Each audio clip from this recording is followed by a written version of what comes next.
Добро пожаловать на канал Hard Reset Info. Перед нами находится устройство CUBOT NOTE 50, и сейчас я покажу вам, как включить или выключить или настроить режим энергосбережения.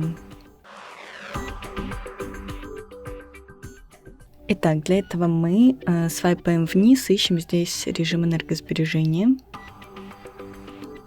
Находим и, нажимая на него, мы можем его включать и выключать.